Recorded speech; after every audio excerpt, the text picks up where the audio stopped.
আসসালামু আলাইকুম, আমি সাইম মামা এবং আমি দাঁড়িয়ে আছি মনানগর চৌরাস্তায়, যেখানে কিনা একটা গোল চত্বর নয়। আর এই গোল চত্বর না থাকাতে কি ঝামেলা হয় তা আপনারা একটু আগেই স্ক্রিনে দেখতে পেলেন। তো আজকে আমরা কথা বলতে যাচ্ছি এই গোল চত্বর নিয়ে।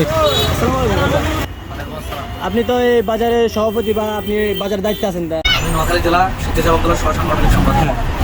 মাননীয় মহোদয়ের কাছে আবেদন, মনানগর এই চৌরাস্তাটা হলো চতুর্দিক থেকে একটা ব্যবসায়িক কেন্দ্র এবং গোলা বরিশাল এদিকে হাতিয়া বিভিন্ন জায়গা থেকে মানুষ এই পথ দিয়ে যাতায়াত করতে হয় বাংলাদেশের রাজধানী ঢাকায়, চট্টগ্রাম, বিভিন্ন ডিস্ট্রিক্টে।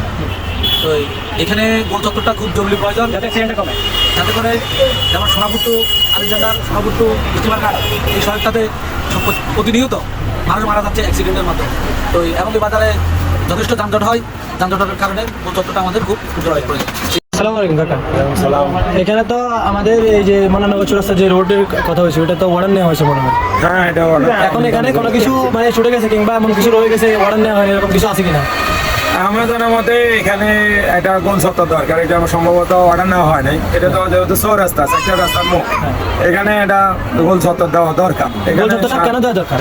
এখানে গোল চত্বর দেওয়া দরকার। গাড়ির স্পিড বেশি এবং আপনার সবসময় এখানে অ্যাক্সিডেন্ট হয়, জ্যাম লাগিয়ে থাকে। তখন গোল চত্বর থাকলে একটা লাইন বাই লাইনে মানুষ চলবে, গাড়ির স্পিড কমবে।